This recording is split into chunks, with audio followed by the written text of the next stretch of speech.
Bonjour et bienvenue sur cette formation relative à l'utilisation de WordPress et de WooCommerce. Je suis Franck Espinet, je suis le développeur qui a réalisé votre boutique en ligne.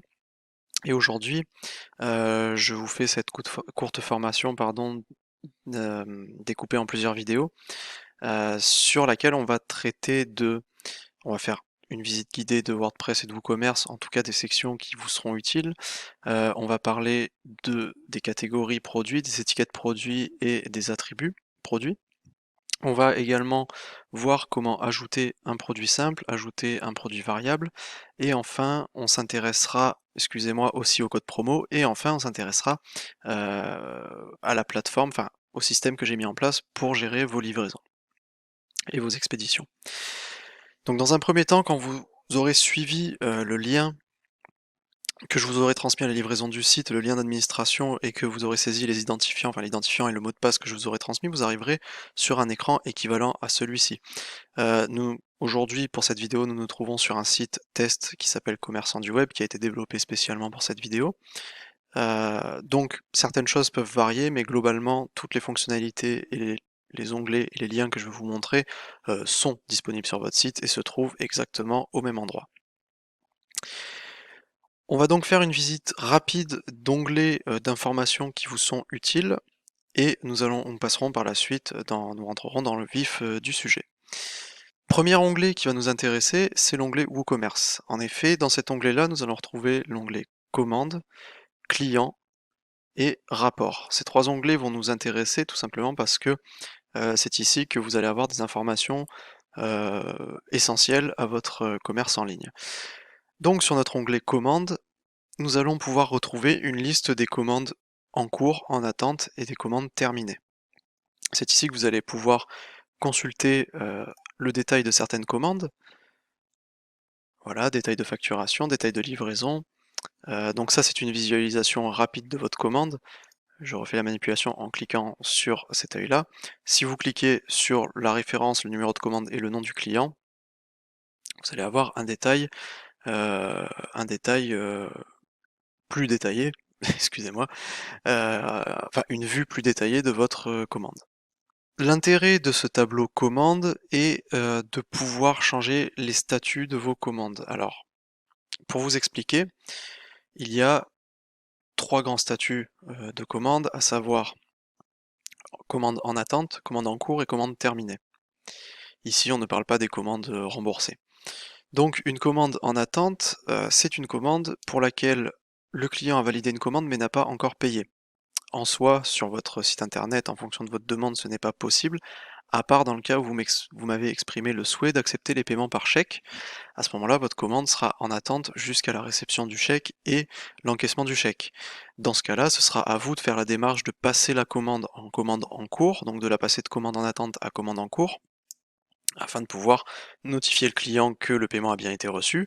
Le client va recevoir un mail comme quoi sa commande, le paiement a été validé, donc la commande est en cours de préparation. Et à ce moment-là, vous pourrez procéder à la préparation du colis et l'expédition. Pour changer le statut d'une commande, c'est assez simple. Vous sélectionnez la commande concernée ou les commandes concernées. Si vous voulez changer le statut de toutes vos commandes, pourquoi pas, il vous suffit de cliquer sur la checkbox en en-tête de tableau ou en pied de page.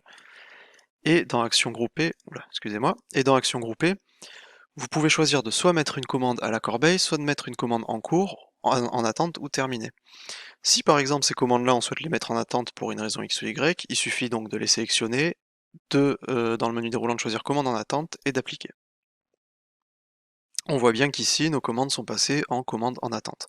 Si on souhaite les repasser en commande en cours, ou même en commande terminée, on peut le faire d'ici.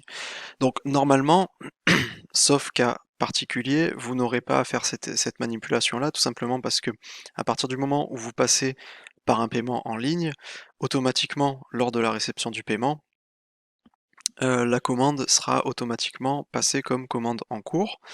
Et lorsque vous remettrez votre colis au transporteur, j'ai programmé votre site de manière à ce que automatiquement la commande passe comme commande terminée. Et puis à ce moment-là, sur les mails transactionnels et les mails de livraison, c'est la plateforme de livraison qu'on va détailler plus tard dans la vidéo, qui automatiquement prendra le relais pour l'envoi des mails, les notifications d'expédition et ou les suivis de commandes et notifications de livraison du colis.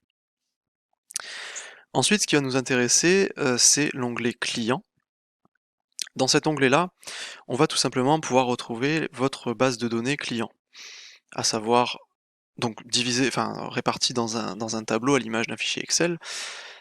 Et donc au niveau des colonnes, on va retrouver le nom de votre client, son identifiant, la dernière activité, donc sa dernière visite sur le site internet, la date de son inscription, l'adresse email de votre client, le nombre de commandes que ce client ou cette cliente a effectué sur votre site, le total d'argent que la personne a dépensé sur votre site et une moyenne de valeur de panier. Là, vous pouvez voir que par exemple, j'ai passé 2 fausses commandes avec ce compte-là, enfin 2 commandes test avec ce compte-là pour un total de 1290 livres. Alors, je préfère vous prévenir, on est sur un site test, je n'ai pas changé la devise, votre site évidemment sera bien en euros, hein.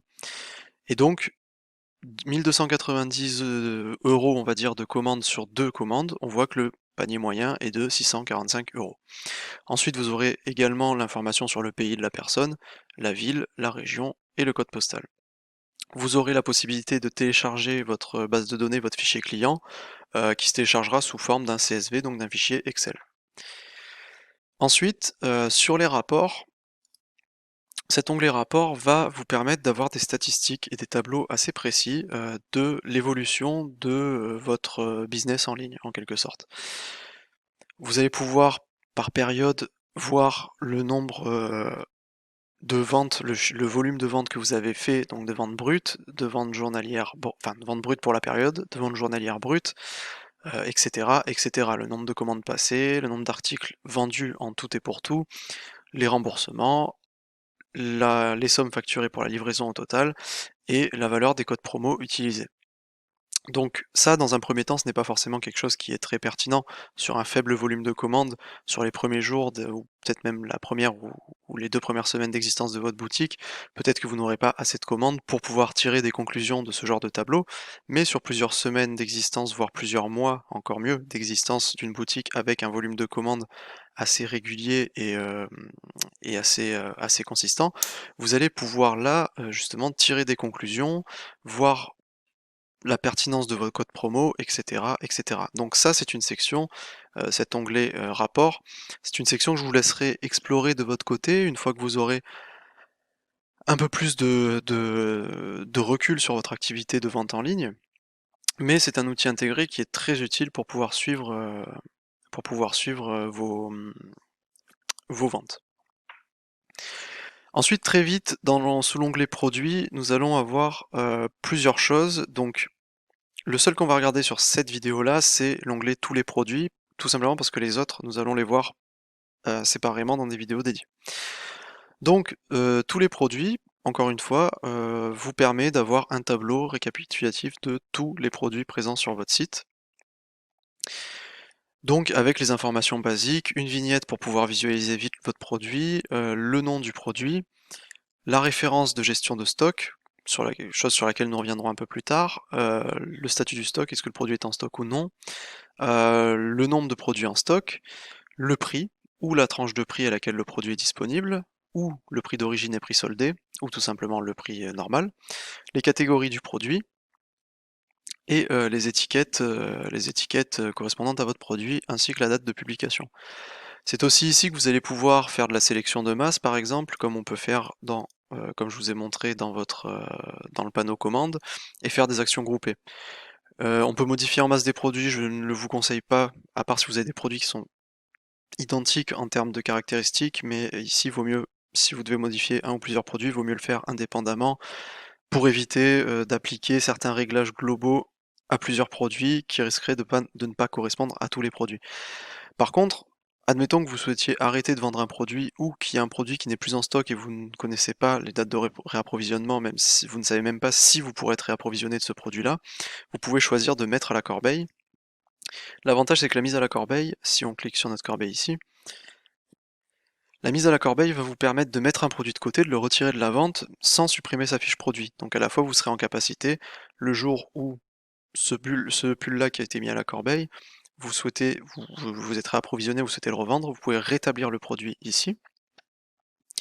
Et donc si on retourne sur tous les produits, vous voyez que notre produit est ici et de retour. Et l'avantage, c'est que la fiche produit est inchangée. Vous n'avez pas besoin de refaire la mise en ligne de votre produit. Donc c'est quelque chose qui est quand même assez appréciable. Et donc ça vous permet tout simplement de retirer un produit de la vente sans forcément le supprimer définitivement. Pour la suite de la vidéo, je vous retrouve dans une autre partie de vidéo, tout simplement pour vous montrer comment gérer les catégories, les étiquettes et les attributs de vos produits.